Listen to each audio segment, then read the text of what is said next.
Di balik keindahan Gunung Pancar di kawasan Sentul, Bogor, ia juga dikenal sebagai tempat yang keramat.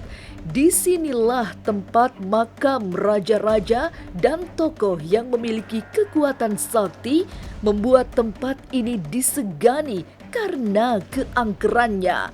Dan itu sudah menjadi rahasia umum. Maka mendatangi tempat ini perlu memperhatikan tata krama atau nilai sopan santun. Penasaran dengan aura keramat di Gunung Pancar? Simak penelusuran tim Ganjil Misteri di malam hari.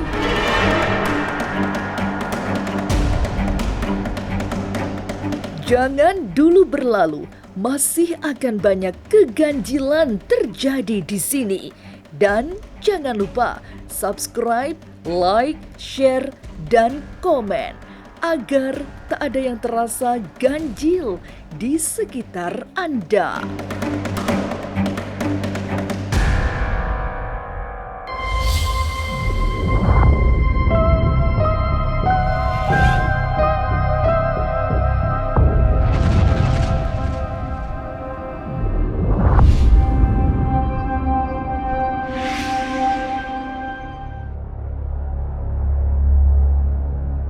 Di tengah pekatnya malam di kaki Gunung Pancar, tepatnya di Desa Tegaluhur, tim Ganjil Misteri melakukan penelusuran. Di kaki bukit gunung ini terdapat Desa Tegaluhur. Nama itu konon ada kaitannya dengan kegunaan tempat ini dahulu kala sebagai taman di mana para pangeran atau para bangsawan kerajaan Pajajaran melepas penat atau bersantai, termasuk Prabu Siliwangi dan Raden Kian Santang.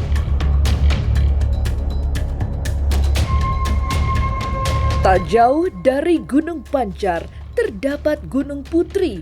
Konon dulu terdapat taman yang indah, tempat para putri bangsawan bersenang-senang. Kini, kawasan Gunung Pancar menjadi tempat yang keramat karena menjadi rumah terakhir para raja dan keluarganya serta para pemuka agama pada zaman dulu. Sekarang kita berada di posisi di kaki Gunung Pancar. Gunung Pancar itu, nama desa ini dari zaman dahulu sampai sekarang masih disebutnya Desa Tegaluhur. Nah, di sini di masa-masa kerajaan Pajajaran generasi terakhir itu menjadi tempat ngademnya para pangeran, tempat mirisnya para pangeran, para bangsawan pada masa kerajaan itu. Karena di balik bukit ini, di sana itu sudah kota Bogor, yaitu pusat kerajaan Pajajaran pada masa itu. Di daerah sini dulu menjadi pusat pelatihan para prajurit pada masanya. Dan di lereng bukit itu dulu ada sebuah rumah yang sangat bagus sekali pada masanya. Dan di sana juga ada sebuah sumur, dan di sana juga ada di sampingnya ada sungai yang mengalir. Ini membuktikan bahwa pada zaman dahulu itu juga selalu menggunakan kaidah-kaidah kehidupan. Dia senang berada di tempat yang tinggi, tapi dekat dengan air, dan ini membuktikan bahwa kehidupan pada masa Hindu itu kebanyakan di dataran tinggi. Keramat atau angkernya Gunung Pancar menghadirkan banyak cerita yang mengandung unsur gaib dewasa ini. Di antaranya, sejumlah alat modern yang berupaya untuk merusak alam di kaki Gunung Pancar mengalami hal yang terbilang ganjil. Konon, para penghuni kawasan ini marah kalau hunian mereka dirusak.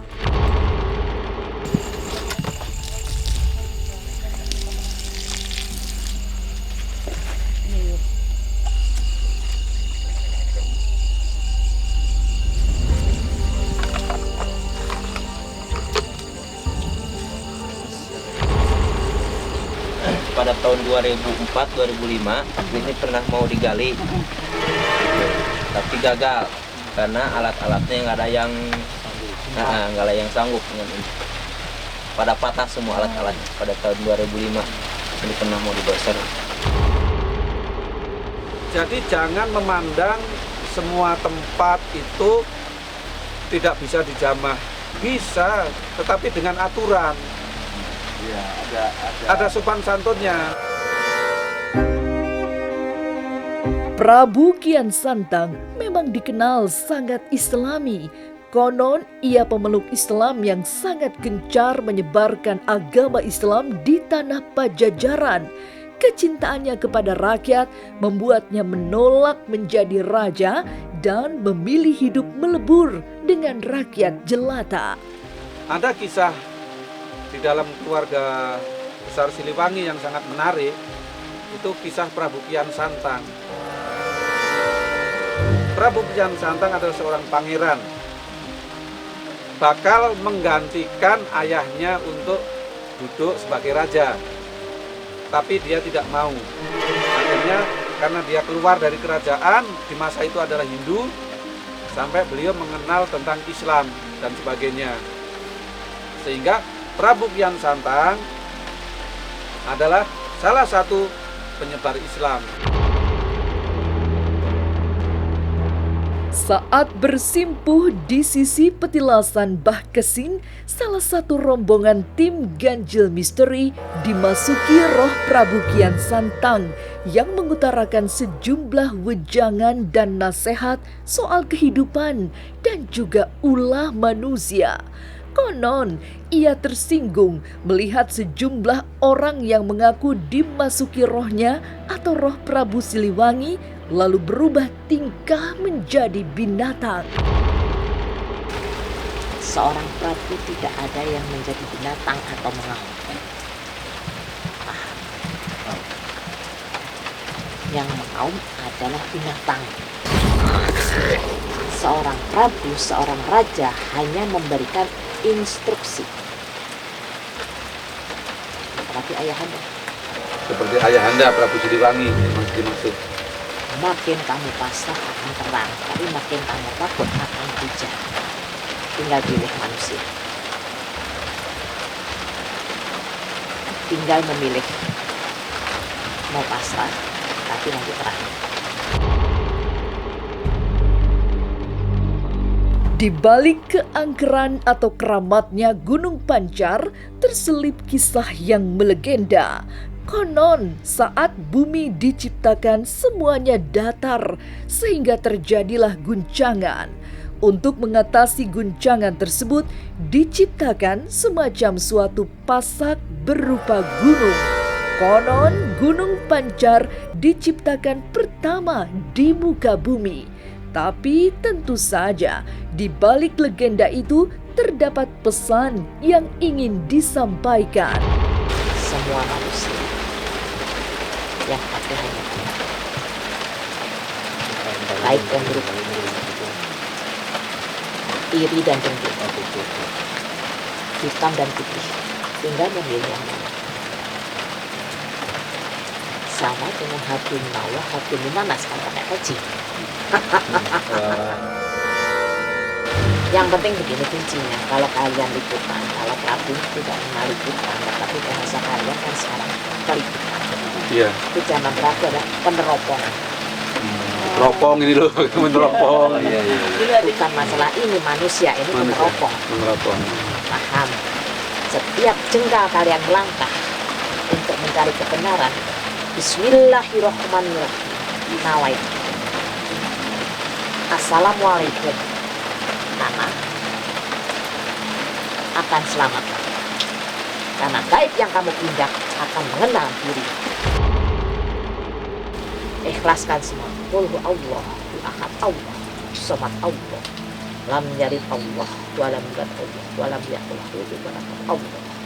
Allah kamu katakan Allah. Dalam perjalanan qul insyaallah selamat lahir batin. Yang tinggal itu ketakutan. Biarin malah biar dekep-dekepan terus. Ya. Iya. Assalamualaikum warahmatullahi wabarakatuh. Waalaikumsalam warahmatullahi wabarakatuh.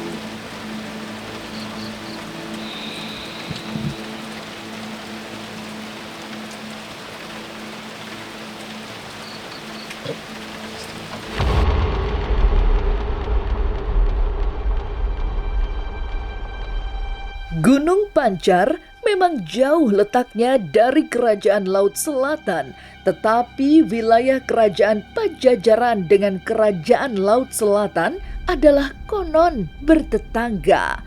Konon banyak orang yang salah paham menggambarkan sosok Nyai Roro Kidul dan juga Ratu Kalingga sebagai penasehat Nyai Roro Kidul. Konon penggambaran Ratu Kalingga pun mengalami kekeliruan di masyarakat. Nanti Ratu Kalingga juga mau hadir. Sebentar, Ratu Kalingga di dalam tugas kerajaan Laut Selatan, di kerajaannya Kanjeng Ratu Kidul, itu sebagai ratu pencerahan intelektual, keilmuan.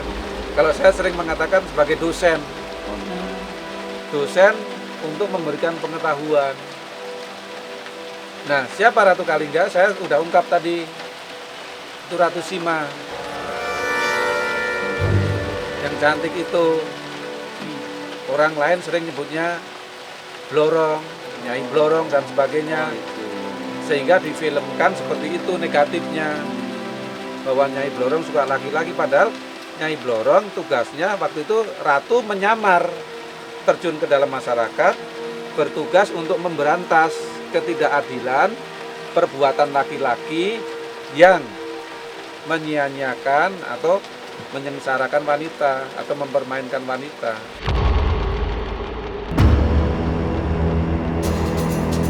Konon, Ratu Kalingga juga mengetahui seluk-beluk kawasan Gunung Pancar yang angker dan keramat. Inilah nasihat Ratu Kalingga saat rohnya memasuki Raga Kuncen di Desa Tegaluhur ini. Untuk mempelajari semuanya dalam perjalanan itu harus ada satu syarat. Kalau memang mau menekuni hal-hal yang tidak terlihat. Kalau Kalingga hanya memberikan pelajaran yang sifatnya penguasaan ilmu, keselamatan di dalam perjalanan kalian. Contohnya membawa wangi-wangi. Kalingga mengajarkan kebenaran.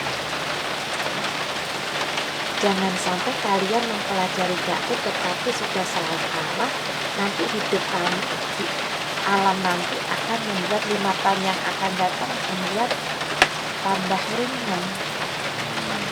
Tambah sengsara. Kalian mempelajari ini untuk mencari ketenangan hidup. Kalian keluar, badan kalian sudah terisi dengan kebaikan. Gaib akan memberikan kebaikan berlipat ganda. Ratu Kalingga konon tahu salah seorang tim ganjil dirasuki roh negatif. Ia pun meminta tim ganjil ini untuk diobatinya dan roh jahat tersebut pun diusirnya. Ini lambung laki-laki. Itu disenangi gaib yang negatif. Kalau iya, Lambung sebelah kiri kena. Sering ada seperti tusuk. Sebelah. Itu malah putih.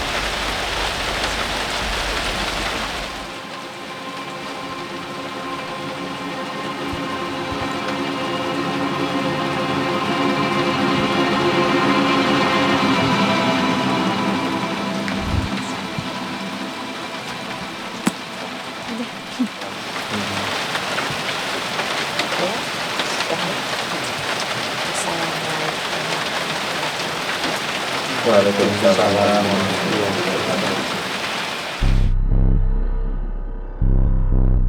Gunung Pancar memang memiliki energi metafisika yang tak sembarangan. Jangan berani datang jika datang dengan jiwa yang menantang. Inilah ganjil yang akan menguak berbagai misteri di alam nyata dan tak kasat mata.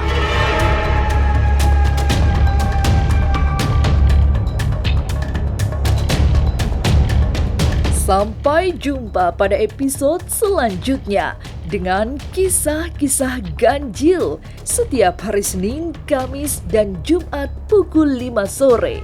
Karena ganjil akan menguak berbagai misteri di alam nyata dan tak kasat mata.